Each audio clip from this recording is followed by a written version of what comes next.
دا د بیلابیلو قبایلي سیمو ځوانان دي چې د اسلام آباد پریس کلب مخې ته د خالي په ورځ راغونډ شوي وو او په خپلو سیمو کې د موبایل نیټورک یا نظام د نشتوالي پر ضد یې مظاهره وکړه. دوی په لاسو کې نیولې په لیکلې بڼه او په نارو کې غوښتنه کوله چې ټوپک نه د موبایل نیټورک غواړي.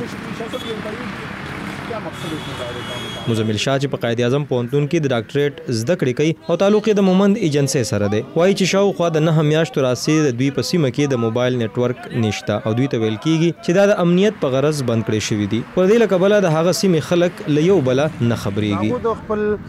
علاقې سره چې کم دی څه تعلق نشته دی، څه کنټیکټ سره نشته دی، نو سره خبرې کېږي، د مړي ژوندي نه څوک نه خبرېږي، داسې د خپل خپلوان نه څوک نه خبرېږي، د کور نه څوک نه خبرېږي.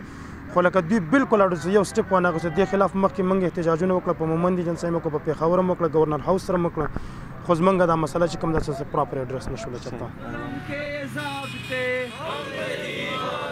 عنایت سالرزی چې د باجوړ ایجنسۍ سره تعلق ساتي وایي چې په 21مه پیړۍ کې هم د دوی نه د یو بل سره د رابطې حق تړل شوی دی، خو تپوس یې ځکه نشي کولی چې هلته د ځایي چارواکو سره خبرې کول د عام تن د وس خبره نه ده. نو خبرې خو ډېره ګرانه خبره دلته خو چې کوم دی چې ملک نه نو تالته ورتلی هم نشي، چې ملک یې په سپکوالي باندې باندې ځي، نو زموږ خبره هغه ځای ته نه رسي او زموږ څه چې کومه د خبرې د رسېدو ذریعه وه هغه دغه ستاسو د مخې ده چې زموږ نه بنده ده. نو که موږ ته دغه کولاو شي نو موږ به چې کوم دی بېرته چې کوم دی دې طرف ته راشو، نورو خپلو چارو باره کې به سوچ وکړو چې یاره زموږ نور څه مسایل دي موږ به د هغې طرف ته لاړ شو.